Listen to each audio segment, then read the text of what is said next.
Voici le parc Forodhani dans la vieille ville de Zanzibar. Il était en piteux état lorsque le fonds Aga Khan pour la culture a décidé de le restaurer. Nous sommes en 2009 et l'Aga Khan vient à Zanzibar pour l'inauguration, couronnement d'un programme d'investissement et de restauration qui a duré plus de 20 ans.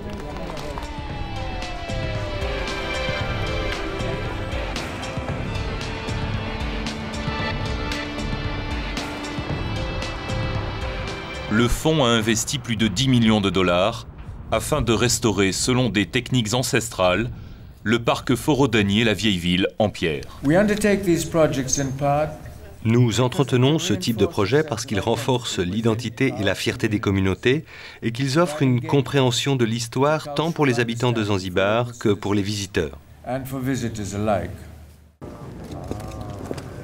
Le jury de Heritage Hero a choisi le fonds Aga Khan pour la culture, pas uniquement pour son travail à Zanzibar, mais également pour sa participation à des restaurations dans une vingtaine de pays du monde islamique. À Kaboul et Herat, le fonds a restauré 85 bâtiments historiques et créé de nouveaux espaces publics. Au Mali, les grandes mosquées de Mopti, Djenné et Tombouctou, quelques-unes des plus grandes constructions de briques au monde, étaient sur le point de s'effondrer quand le fonds a décidé de les prendre en charge. En Syrie, il a restauré en partie la citadelle d'Alep, dont le palais Ayyubide, datant du XIIe siècle et qui est aujourd'hui une destination touristique de premier plan. Le parc Al-Azhar au Caire est l'un des rares espaces verts de cette ville, la plus peuplée au monde. Il y a quelques années, le lieu ressemblait à ça. Et aujourd'hui, c'est l'un des endroits favoris des habitants du Caire. Le parc accueille plus de 2 millions de visiteurs chaque année. Ce que j'essaye de transmettre, c'est la notion que ces sites historiques ont un grand potentiel économique et social.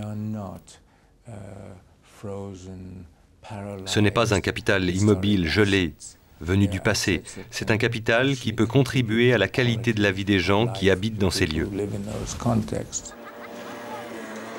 La rénovation de la vieille ville de Zanzibar corrobore cette approche. Il y a encore peu de temps, le petit État tirait son unique richesse du commerce des clous de girofle. Aujourd'hui, 80% des recettes viennent du tourisme et la plupart des visiteurs viennent admirer la vieille ville en pierre et ses maisons restaurées.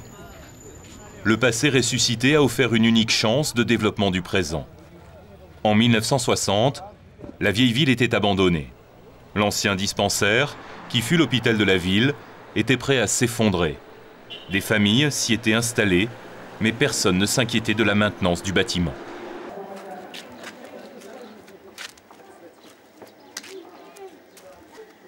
Le bâtiment était en piteux état, parce que les réparations auraient coûté trop cher.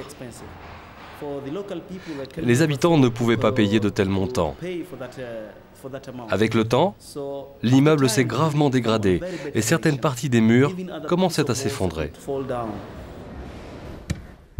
Toutes les constructions de la vieille ville sont faites en pierre de corail.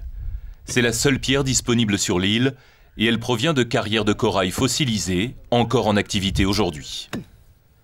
Durant les années 60, au lieu d'utiliser la chaux de corail, on a voulu réparer les constructions avec du ciment et ça n'a fait qu'accélérer la dégradation.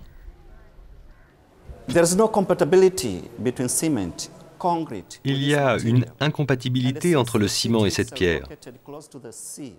Comme la ville est située en bord de mer, le ciment s'érode beaucoup plus vite que la chaux, parce que la chaux est poreuse et laisse évaporer l'humidité. En d'autres mots, les murs peuvent respirer. L'une des tâches du fonds Aga Khan est de former les ouvriers du bâtiment à devenir fundis, c'est-à-dire experts dans l'art ancien du plâtrage à la chaux. Nous avons été formés par le département de la conservation de la vieille ville. Puis nous avons été engagés durant 2 ans par la Fondation Aga Khan. Aujourd'hui, certains se sont mis à leur compte. Alors que les bâtiments étaient près de s'effondrer, le parc Forodhani dans la vieille ville était menacé par le niveau de la mer. Il y avait un urgent besoin de réparation parce que la digue, à cet endroit précis, était trop basse. Avec le réchauffement climatique, le niveau de la mer est monté. Et lors de la grande marée de printemps, ce coin du parc a été inondé. L'eau de mer s'est infiltrée dans le parc.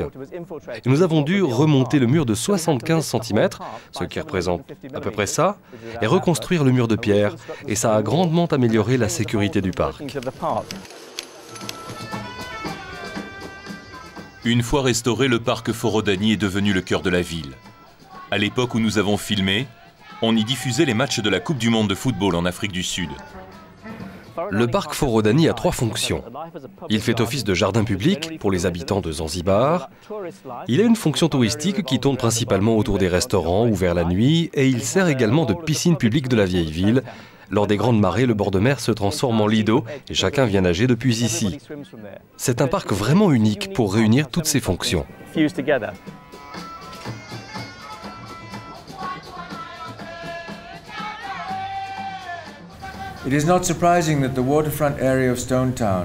Ce n'est pas surprenant que le front de mer de la vieille ville en pierre ait été désigné comme patrimoine mondial. Et c'est encourageant de savoir que tant de personnes aiment cet endroit parce qu'il parle du passé et aussi pour ce qu'il signifie aujourd'hui. Il appartient à la communauté et à ceux qui veulent apprécier sa beauté, et ceci pour de nombreuses années.